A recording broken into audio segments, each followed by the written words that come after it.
Nous sommes en période hivernale, là, Jardin des Cistes, pas de thématique vraiment du moment à développer. Du moment peut-être un peu, tiens, si je vous parlais de la neige. Parce que j'ai remarqué que sur les sites, notamment vous les internautes, vous vous posez beaucoup de questions sur l'inconvénient et l'utilité éventuellement de la neige. Eh bien on va développer ça en quelques minutes. La neige, alors nous sommes dans le 44, hein, une région océanique où il n'y a pas beaucoup de neige depuis quelques années, donc désolé, je ne vais pas vous proposer de la neige aujourd'hui, hein. Le sol est bien vert, il n'y a pas de neige, il va faire encore 5-6 degrés aujourd'hui, donc c'est pas aujourd'hui que ça va tomber. Alors on va parler de la neige. Lorsque vous avez de la neige, vous qui avez la chance d'avoir un petit peu de neige de temps en temps, eh bien la neige, imaginez la neige au niveau du sol, imaginez une couette. Vous avez la température au-dessus de la neige qui est peut-être à -5, -10. Et bien en dessous, prenez donc un jour la température, vous allez voir qu'en dessous de cette couche neigeuse, en dessous, eh bien vous allez gagner 5-6 degrés. Les igloos, regardez les igloos, on fait les igloos en neige, et dedans il ne fait pas froid. Ça sert vraiment d'écran thermique. Donc ça fait la même chose au niveau du sol.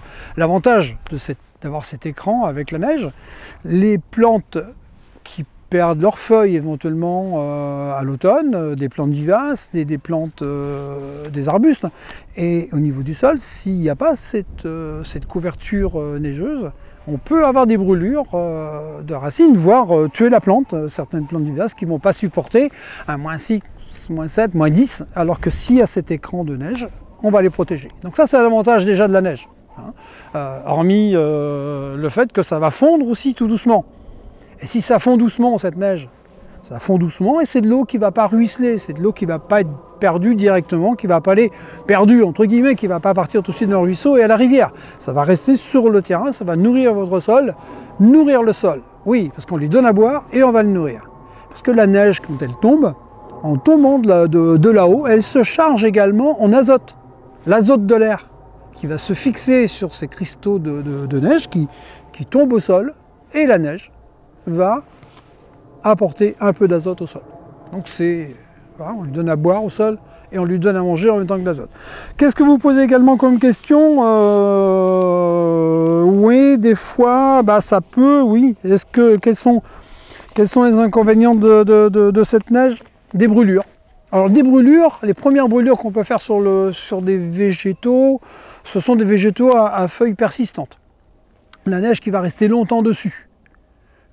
Contact, ça peut quand même au bout d'un moment provoquer quelques brûlures. Eh bien, on peut les secouer les arbres, hein. Là ça c'est pas le cas, mais on va prendre un bâton, on va prendre un outil de jardin et puis on va le secouer un petit peu, on va faire tomber la neige. Et la neige peut brûler également sur un gazon, sur une pelouse. Eh bien, il faut éviter de marcher sur la pelouse. Ce qui risque de se produire, vous marchez sur la neige régulièrement au même endroit, à force de tasser, vous allez perdre de la neige vers un bloc de glace qui va éventuellement brûler et abîmer votre gazon. Lorsque ça va fondre, quelques semaines plus tard, quelques rayons de soleil, et vous allez apercevoir que on va voir les allées que vous avez tracées dans la neige, vous allez voir ces pas là qui ont provoqué des brûlures. Donc on évite de trop marcher sur une pelouse qui est bien enneigée, ou alors si vous devez le traverser, vous ne le traversez pas toujours au même endroit, ne faites pas des allées toujours au même endroit pour provoquer de la glace. Qu'est-ce que vous posez comme question également? Oui, gros inconvénient de la neige, les arbres qui cassent. Ça arrive. Ces arbres qui sont trop chargés, notamment certains conifères, qui vont se charger, et ça fait du poids. Dans ce cas-là, si vous ne voulez pas avoir de branches qui cassent, d'arbres qui cassent, c'est de temps en temps les alléger. Là, vous venez avec un râteau, avec un outil, et vous allez les secouer. En faire tomber, même si vous ne faites pas tomber toute la neige par terre, vous en laissez tomber une bonne partie, qui va tout simplement alléger, et vous allez voir les branches qui vont se relever. N'attendez pas que ça casse. Voilà ce qu'on peut dire sur la neige avec ses avantages et ses inconvénients. Peut-être ne pas oublier les oiseaux. Un manteau neigeux, les oiseaux ne trouvent plus grand chose à manger dessous. Donc il faut qu'ils grattent, il faut qu'ils aillent chercher. Donc ça, si vous devez donner à manger aux oiseaux de la nature, c'est peut-être à ce moment-là qu'il faut ne pas les oublier.